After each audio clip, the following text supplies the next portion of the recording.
What does everyone who starts on Etsy do? They obsess over making their digital product beautiful. They want it to be the prettiest planner, the fanciest template, the most designed thing in the category, and guess what? Almost none of them sell. So let's look at what actually does. I'm not gonna make you trust me on this. I went back through profitable Etsy shops, the small share that actually make real money, and I pulled out what they have in common. Which product types keep showing up, why the plain ones outsell the gorgeous ones, what these things actually sell for, and what the dead shops were doing instead. By the end, you'll have a clear, honest picture. The categories that move, what they realistically sell for, how to tell which side your idea is on before you waste a week, and what to actually do to get your first sale. I'm not gonna make any get rich on Etsy promises here. I just want you to know what the shops that work are really doing. Here's a quick context because this will frame everything for you. In my last video, I went through 47 Etsy shops and only 3 were making real consistent money. If you haven't seen it, it's linked below. The one line takeaway is that the winners weren't the prettiest shops. They were the ones who were selling the right thing to the right buyer and doing it repeatedly. So in this one, I'm zooming in on the product itself because the product you choose decides most of the outcome before you've made a single sale. Let's sort the categories out.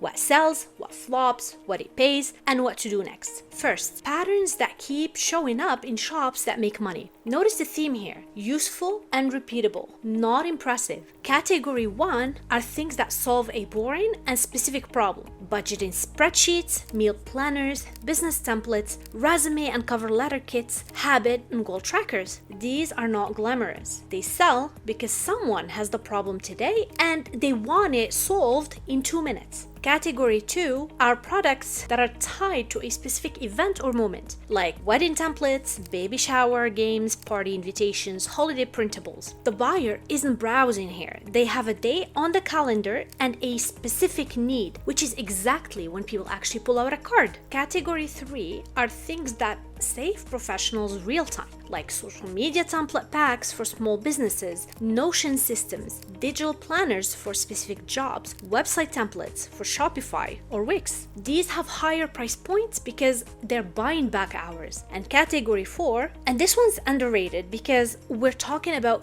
deeply niched versions of a crowded product. Not a daily planner, but an ADHD daily planner for working moms. Not wall art, but scripture print for a nursery. The product type is the same, but it's aimed at one specific person so precisely that they feel it was made for them. Across the data, the niche down version consistently beats the generic one, which is the whole lesson in miniature. Category 5 is file types that serve a specific tool or community. SVG cut files for Cricut and silhouette crafters, GoodNotes planners for iPad users, Canva templates people can edit themselves. These win because they serve a community that buys the same kind of thing again and again, with hidden repeat customers, not one-offs. The through line across all 5 is they're useful first and pretty second. The buyer isn't paying for art. What they're paying for is to make a problem go away or to belong to something. That's the opposite of what beginners optimize for. Now, the question everybody actually has, but the cute videos skip. What do these things sell for? Let me give you real ranges here,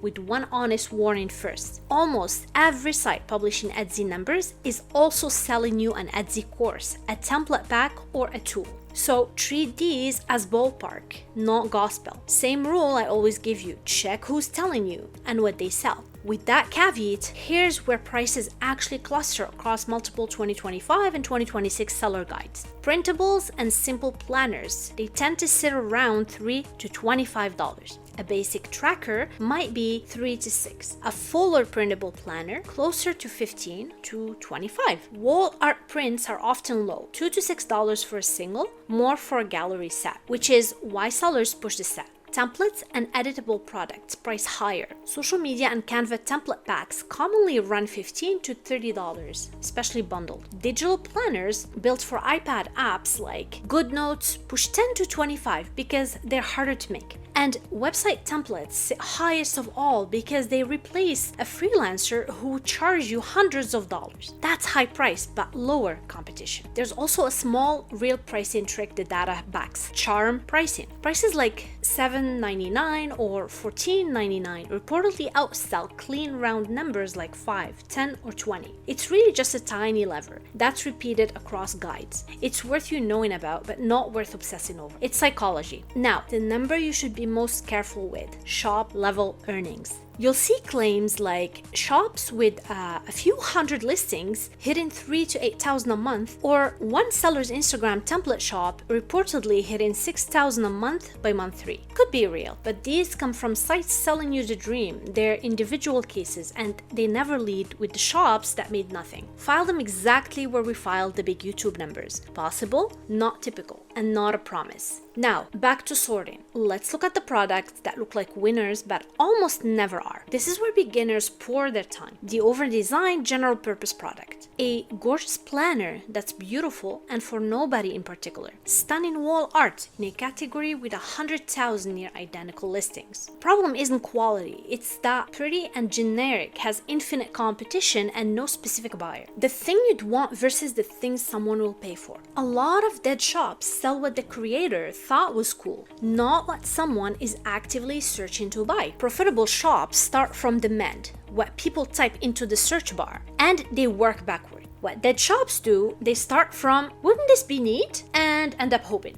And the saturated trend chaser, whatever blew up 3 months ago, now has 10,000 copies. By the time a product type is all over the what to sell on Etsy videos, the easy money is already gone. The winners were in steady, boring demand, not last season's gold rush. So before you make anything, run your idea through 3 quick checks. This is the way I'd sort it into one of those trays. 1. Is there a specific buyer with a specific moment? If you can name the exact person and when they'd buy, that's a good sign. Anyone who likes nice planners is not a buyer. A bride planning a full wedding next month is. 2. Is there real search demand? And can you actually compete in it? Use Etsy's own search bar and the suggestions it gives you. If nobody's searching, nobody's buying. And if everybody's selling it, you'll drown. You want demand with a gap. 3. Is it useful enough that someone would pay rather than make their own? The bar is, saves me time or solves my problem now, not looks nice. Clear that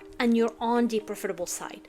5-minute test, any idea before you sink days into design. It won't guarantee a sale, of course, nothing does, but it keeps you out of the flop tray where most beginners lose their first month. Say your idea passes the test, alright? What actually happens next? Because make it and they'll come is the lie that kills most first shops. Here's the honest version of the first 30 days in order. First, don't make one product. Make a small focused set. The data is consistent that shops with depth in one niche outsell shops with one lowly listing. 3 to 5 tightly related products in the same niche give Etsy search something to rank, and it gives a buyer a reason to buy more than one. Second, your title and tags are your storefront, not your design. On Etsy, people find you by searching, so the words in your listing do the heavy lifting. Describe the exact buyer and the use case. For example, ADHD daily planner for students, not cute planner. It's boring, it's specific, but it's searchable. Third, price at the high end of the real range and watch. One commonly cited move is starting higher and adjusting down if it doesn't convert, rather than starting cheap and then feeling stuck. You can always lower a price, but then raising it on existing fans feels worse. Fourth, expect the first sale to take a while and don't read failure into silence. New listings, they take time to surface in search, exactly like a new YouTube video takes weeks to find its audience. The sellers who make it are the ones still listing in month 2 when the quitters are gone. That's the whole difference. And it's the same lesson as every honest video on this channel. The system works slowly for the people who don't stop. So line up everything. The profitable shops sell useful, specific, repeatable things that are priced realistically, niched to one person, and listed with searchable words to people with a real reason to buy today. The dead shops sell pretty general, what I felt like making things and wait. The product and the positioning decide most of it before design and before the marketing, and